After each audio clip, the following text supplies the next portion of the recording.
There's no reason why that couldn't be your story. You don't have an expiration date. Ooh, I love that. The actual pages. Like, that's all that matters at the end of the day. This is the Authors and Agents podcast. Okay, Skyla, I'm super excited to have you here today. I just loved your novel, Together We Rot. So please tell me a little bit about it for everyone who's listening. Yeah, so it's a young adult horror romance, if you will, about a young girl who is searching for answers about her mother's disappearance, who makes a shaky alliance with her former best friend in exchange for hiding him from his cult-leading parents. Essentially, the two of them think his family and their church has something to do with it. And not only that, but if they don't get to the bottom of it, he might be next. So, stuff like that, and then lots of, like, just teenage hijinks and, like, Scooby-Doo, like, stuff. Yeah. Scooby-Doo is, like, a perfect way to put it, I feel like. Yes. That's exactly what comes to mind.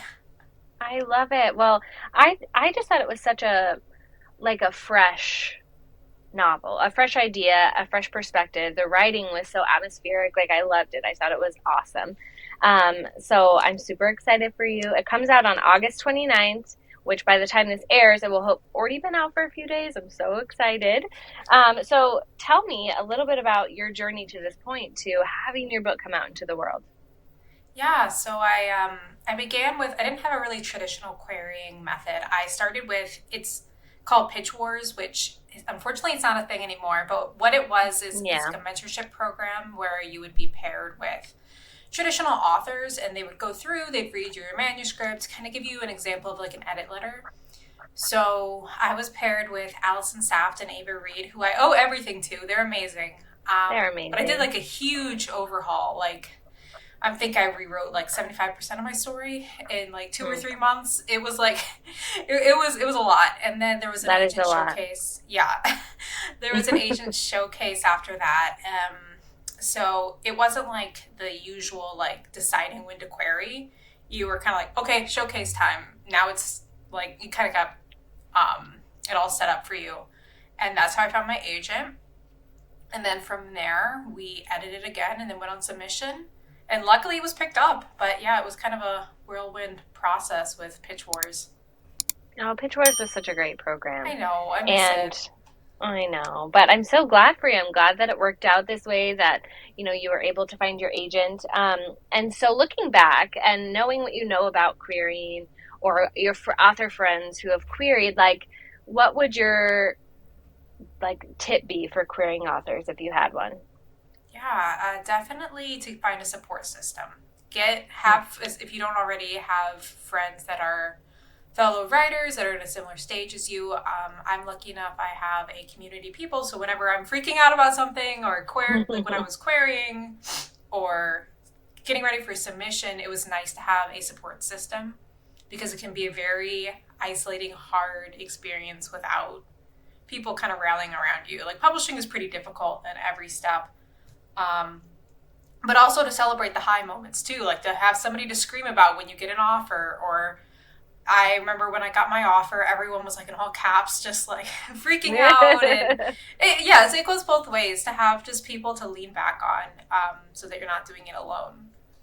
I think that's such great advice. You know, I think there's also, it's important to have a good mix of like people who understand publishing and what you're going through and people don't. Like, my husband doesn't know even though they don't, it's like hard to understand, you know. And like, I had a friend I was talking to the other day, she's like, so what do you do from this point? Like, how do you get your book in the store? And I was like, oh my gosh, like there are so many steps, right? But it's important to have those people who just don't know anything and just love you for you and are going to be there to support the highs and lows, and the publishing writer friends who are like, okay, I feel you. Yeah, you got to have a mix. It's nice. Yeah, like I said, my husband doesn't understand anything with it, and everything he does know, he's kind of like learned against his will because it's like all I talk about. But yeah, definitely having a mix of people to support you during the process. I think that's great advice because there are lots of highs and lows, no matter which point of the process you're in. Yes. So what is something that you hope readers will take away from your story, Together We Rot? Yeah, I mean, at the end of the day, it's a coming-of-age story. So it's about Will and Elwood kind of transitioning or like transforming, if you will, from childhood to Yeah. adulthood, and all the obstacles that come with that, as well as just learning your own identity, even if it doesn't match with, you know, society's expectations or your parents' expectations. And then another big theme just with my book is just, especially with Elwood, breaking the cycle of trauma and abuse, because parental abuse is a pretty big thing with Elwood and his parents. And there's this whole notion of him being kind of like a bad seed, or they want him to kind of conform to what they expect of him. And he's able to go against all that and kind of find his own power. So that's a pretty big theme of the book that would be nice for people to take away from. Yeah. I think I would guess a lot of us could relate to that theme in a myriad of ways, right? Whether it's actually experiencing that sort of abuse and trauma yourself, or just not fitting into whatever box you were put in by whoever, right? And that's what I love about books. I love about stories, is that you can have this beautiful YA horror romance and you can still like, oh my gosh, like that really hit me right here, even though I'm just like living in this paranormal kind of world, and but you really got something in my heart, and I think that's what's lovely about it. Awesome. So tell me a little bit about who some of your favorite authors are and why. Yeah, I really love Erin Craig. House of Salt and Sorrows. I love how atmospheric it is. I think I've read that book like a million times. Yeah. One of my friends, actually another favorite of mine, Amy Goldsmith, she just had her debut, Those We Drown. Also read that a million times. I really love young adult horror, especially when it's super dark and atmospheric, and just with Amy, just like really voicey. Like you really get into the story right away from the character's perspective. And those are just the kind of stories that just inspire me to just keep up with my craft and get better. But yeah, any young adult horror, I'm all over. Well, I mean, that makes sense too, though. You got to be well read in the genre you're writing in. Well, thank you for sharing that. So my next question, tell me about your history with writing. So were you a young writer? Did you start later on? What did that look like for you? Yeah, I started writing when I was in third grade. I don't know if I would say well, but I was writing. Yeah. I had always told people, and this is a little something that I kind of mentioned, I think, on my author bio, I either wanted to hunt Bigfoot as a third grader. Right. I told everyone in my class I wanted to be a cryptozoologist, or I wanted to be a writer. And seeing as I never caught Bigfoot, luckily writing panned out. But yeah, I always had that love of stories and anything that was like a weird paranormal world that like ran parallel to ours. I always loved the idea of that. Yeah. So those are two just interests that just followed me.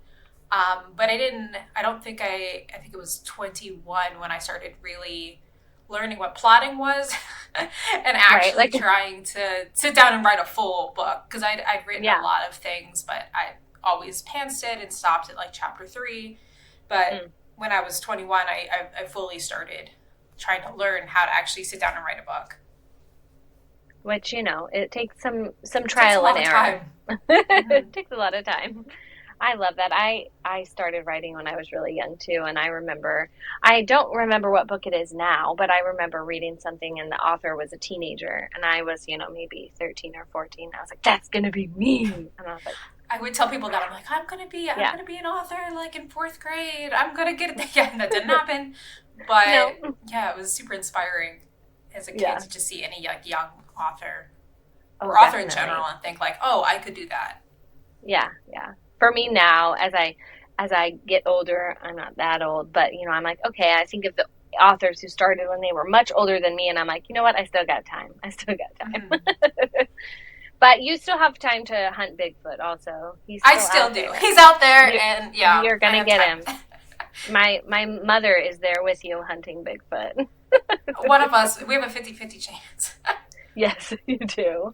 So what would be your best advice to other writers who are, at your same age or who are just starting, like maybe 21? They're 21, they're just really starting to get into writing, Like, what advice would you give to someone who's like, I'm going to do this. I'm going to be a published author? The hardest thing for me was finishing.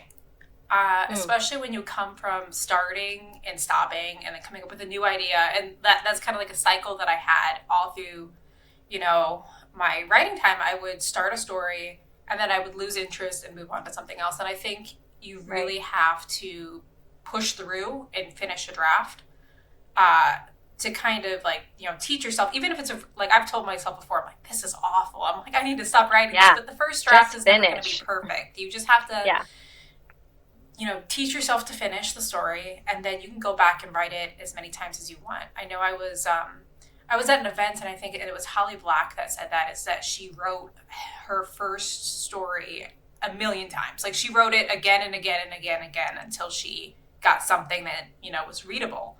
And that's basically, that's all you got to do. You have to just push through, and your first draft is never going to be pretty. And if it is, you're already there, but you just have to keep revision as half the game. Sometimes I feel like revision is more than half the game because you're right. Like 75% for me. It is because, I always write a first draft and then it's like 3 years later. Okay, now it's done. Yeah, and my first glimmer of an idea is always way different than what ends up being the final product anyway. Like it wildly changes. So yeah, revision is a huge part of any of my writing process. Yeah, I'm with you there. So I know that you love YA horror, which, is why wouldn't you? But if you were to genre hop and write something different, what would you want to write? I love this question because I want to write adult rom-coms in the future. Oh, I love it. Which is definitely unexpected. But, the horror romance part, I definitely really enjoy. So, yeah, I would love to write adult rom-coms. I think anything I would write would be a little bit, a little weird, but maybe it wouldn't be, full horror. I've had a couple ideas brewing in my mind, but I wanted to kind of write a couple more young adult horror books, and then I'm going to let that marinate for a bit. And then, but I do have a couple ideas. I'd love to branch out and do something like that. I think it'd be a lot of fun, a nice change of pace. It would be. I've been on a big romance kick, which I don't usually ever read romance. And I've been stuck in a Kindle Unlimited romance kick, and then I was like, this would be so fun. And I'm like, but how do I switch? I can't switch right now. I think it would probably be under a pen name because of how different, because people would be like, oh, Skyla Arndt, I could either have a rom-com or a cult book. It's just very different. So I probably have to, for branding at least. But yeah, I think I would like to try it at least. I read so much of that genre that I feel like it'd be natural to jump into. And I just have to resist the urge to add a monster, but... You would. But sometimes, a monster... I feel like you could make it your own, an adult rom-com with a little bit of monsters. Yeah, I think I would... It would definitely be kind of dark humor. But I don't think... I wouldn't go full horror, but I would definitely be dark comedy. Yeah. I would read it. That sounds great. Well, this one could be a hard question. I don't know. Sometimes people have a struggle with this one. But what's the worst writing or publishing advice that someone's given you? Something that just didn't work well. That one's tough because it's not bad advice. It was just bad advice for me. So they always say that you need to be writing something new, always. And that is good advice because, when you're querying or when you're in submission, it's really emotional and it's nice to have a degree of separation from it, and it helps if you have a second book. But I think for me, especially when I got my book deal, I just come off of pitch wars, super big editing process, editing with my agent.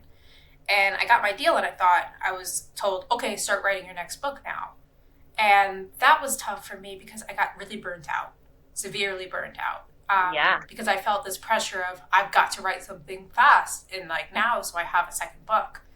And there's also elements of book 2 syndrome and just the switch of going from writing as a hobby to writing with deadlines and all of that. But just also not giving myself room to breathe, thinking I need to write a second book right away. That definitely kind of contributed to, I had like a year-long burnout period where everything was tough to write. So I recommend not doing that to yourself. Obviously, you know yourself best, but giving yourself time to refill the creative well so that you're not struggling for a year is my advice. Because it's not fun, and it makes you, especially when you're a debut, like it's not helpful. You're going through revisions and everything and learning about promo, and you're also struggling to write anything. It's tough. Yeah, I mean, I think that advice is good and bad, right? Depending on who you are. But I've been there too, where you come off of, for me, I had a R&R with an agent, and then and I had a baby, and then I had a baby. She gave me the R&R, and so then I was like, okay, I'm going to take my time. I'm going to really, dedicate time as I could with the infant, but then didn't end up signing with that agent. And I remember just being like dejected and like so frustrated, right? Which is part of the journey, part of the highs and lows. But I was at that point too, where I was like, okay, well, I got to write something new. But then it was just felt forced and icky. Like there's something so emotional about writing. I mean, for me at least, that when I try to do it when I'm like having a bad day, month, year, that it can be really hard. So I think that's good advice to tell people that you don't have to write all the time. Make sure you're taking care of yourself first. It's tough. It's tough, especially I think with publishing everyone feels like an idea machine, and that you have expectations to churn out more books, and it's tough to give yourself breaks. And unfortunately, a lot of the authors I know will tell each other until we're blue in the face, take a break, but then we won't. Yeah. We'll be like, but not me. Yeah. I need to keep going. And it's tough to give yourself grace. And I think that's something that, unfortunately, a lot of people just have to learn from doing. I think everyone doesn't. I mean, you don't usually think you'll burn out until you do. Until you do. Well, I think, we hear the advice like, right, like people who are published never gave up, they never stopped, and it's like, okay, but they did at some point. They took care of themselves. They had to take a break because they over the long term maybe they didn't give up, but they definitely protected their mental health during the process. And just rest. The notion of rest not being productive is a tough thing for a lot of people, and I think you just have to refill that creative well. Just take time to read, and you'll be a better writer for it. Oh, yeah. Rest is very productive. I agree with you there. So I wanted to talk a little bit about Elwood. Tell me about him. Tell me, because he's a different sort of love interest, if you will, right? Like, he's a little bit of a nicer boy. Tell me about it. Tell me what that inspiration was for you. With Elwood, he was so hard to figure out. It's like a running joke with my friends that he's had so many different personalities and lives because I didn't know who he was. Like, I didn't actually understand who Elwood was until I wrote a throwaway line about him. I wanted something quirky. I was like, he has bugs. He has, like, a bug collection. And then that became the whole book. Like, that became a huge theme and his whole personality. But yeah, it took forever to, like, she showed up right away. I knew who she was, everything about her. Elwood was very slow to kind of peel back and I mean, that seems like him, though, right? Yeah, like, that seems like that's, very shy and reserved, even to me. But I liked the contrast of having a really soft, kind of emotional main love interest, where you have Will, who is, intensely volatile and angry and doesn't want to cry ever and will just hold all her emotions in. And I really thought that there should be a juxtaposition there, like, to counter each other, and he can soften her edges and she can, like, teach him not to be so afraid of his own shadow. That I just thought that they worked well together. And it was just fun because I had always written about, in past stories that, I'd never published, but they were always like bad boys or like super angsty, and it was a nice change of pace to write just a soft, sad boy that for once needed the protecting and not the other way around. Yeah, I liked it. I liked that it was very fresh in that way, and that you've got great juxtaposition between the two. I thought it was wonderful. But I love that he took a little bit of time to like tell you who he really was. A long time. Don't you love it when they do that? At least Will was easy to understand. I don't know how I would have fared if they were both like that. No, you probably wouldn't be right here if they were both like that. Wouldn't. That would have been a little too challenging. So I just have a couple questions left for you. They're fun, easy questions, but tell me something that you like to do when you're not writing. That actually, when I had my burnout period, I had to figure that out because writing was like everything. I'm not great at it, but I like cooking. And that became sort of a hobby for me. Just trying different recipes and distracting myself with that. I'm also not a good gardener, but I like doing that. I think what was nice about not being good at either of those hobbies is there's no chance of monetizing it or making it into they're just for me. And I think that's the toughest thing is when you take a hobby and you commercialize it and you make a product out of it. It's still for you, but it's also for everyone else. And it's nice to have things that maybe I'm not good at, maybe I can't do anything, but I can keep it for myself and just... Oh, yeah.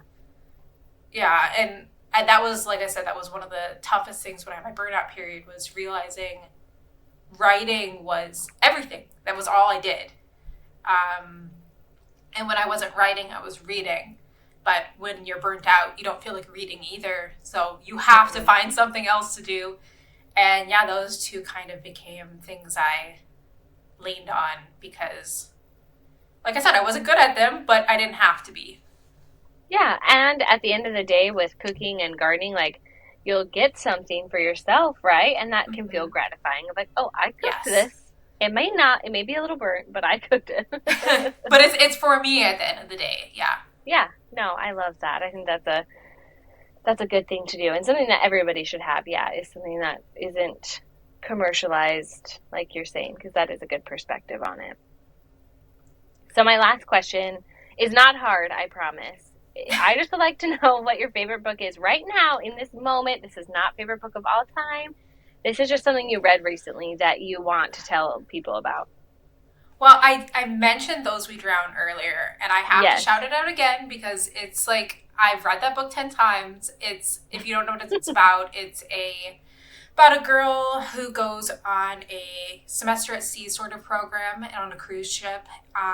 And she goes there with her best friend, and all of a sudden he gets quarantined in the infirmary, and she doesn't get any contact with him. And she's sending him message after message and not getting an answer until finally she gets like a single text, help, from him. And everyone's like just, making her, like gaslighting her, making her think nothing's wrong. He doesn't want to talk to you. And it's just like, it's this really cool thriller with lots of supernatural elements to it. And I just can't recommend it enough. And then also I have 2 books that haven't come out yet. So I don't know if those count, but my friends, tell us. In September, The Library of Shadows with Rachel Moore. Yeah. Yeah, so if you like the idea of a ghost boyfriend, that would be for you. And then my friend Mackenzie Reed with The Rosewood Hunt in October. Mm-hmm. It's a like treasure hunt sort of thriller. And both of those are really good, and I've read like every draft of each almost. So it's always fun it's an extra layer of fun to read a book that your friend wrote because you can see bits of them in the book. And so I can't recommend those enough. Oh, well, good. You gave me 3. That's lovely. 3. Sometimes people get stuck on this question. I'm like, just tell me one book you liked. Yeah, I like hoarding all my friends' books so I can just be like, here, you want to buy this one and this one. Yes. That's sometimes my favorite part of this is like reading books before they come out. Like I just read. That's like the best part of it. Yes, I just read What the River Knows, which doesn't come out until Halloween. Jealous. And I was like, I was like literally dying at the end. I was like ranting and raving around my house, telling my husband, he's like, I don't understand what you're talking about. I'm like, I have no one else to talk to about it though. Like, yeah, that's high up there. So I'm jealous. Yes, that one's so good. But I love that. And I love, like you're saying, like reading each draft of things as they change too. And you can see your friends in them. That's so fun. Yeah, it makes it extra special. Yes, it does. So thank you for sharing those. I'm so excited for people to be able to read Together We Rot. It's so, so good. And thank you so much for chatting with me. And everyone, make sure you go out there, pre-order it, buy it, get it on your list.